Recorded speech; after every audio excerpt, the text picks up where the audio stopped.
Today, we're talking to Miss Frankie Henry and Miss Smith. And of course, Miss Smith, we promised the last time that we would give you an opportunity to sort of elaborate upon the community activities in reference to some of the things that you were involved in before the movement. And then Miss Henry will also give us some information following that. And you should also say something. I understand that you were involved with the so-called Freedom Rides. And so we certainly want you to speak to that. Let's start with you.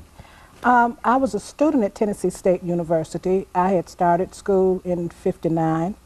And just like Miss Henry, I had not thought about segregation. I was just wrapped on becoming educated, you say.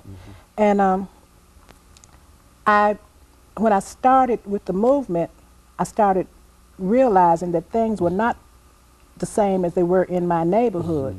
When I went downtown as a little girl, we would see white people, but you didn't think much about it. And your parents protected you, and when you went back in your neighborhood, you went to the same schools, same churches, everybody knew everybody, and they were protective of us. And we didn't have any reason to even think about things that were wrong. But once I did, I said, well, if I can help do something, I will. And when I went on the Freedom Ride, that's when I really became totally involved. I was arrested on May 28th in Jackson, Mississippi, and I spent 39 days in jail. Part of that was in Parchman Penitentiary.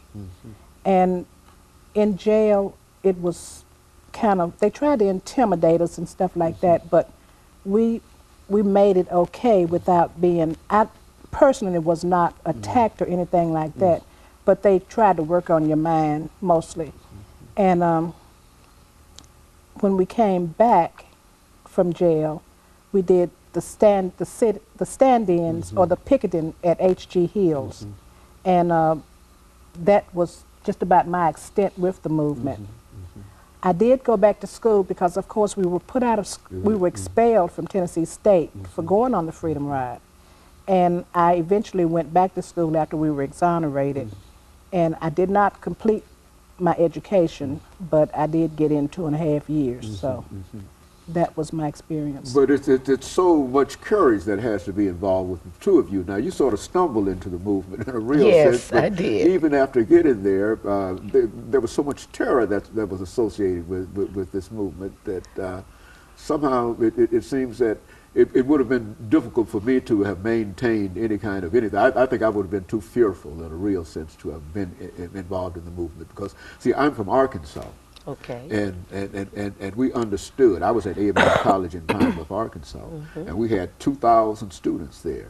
And out of those 2,000 students, only 8 went down to protest, you know, the sit-in when y'all started in Nashville. You see, only 8 went down, you see.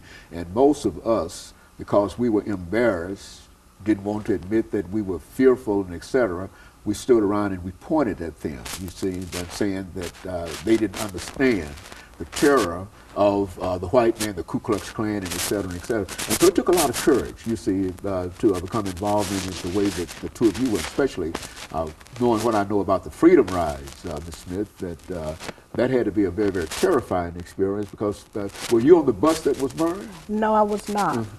And I did not go when the students from Tennessee State took up the Freedom Ride after the Anniston burning.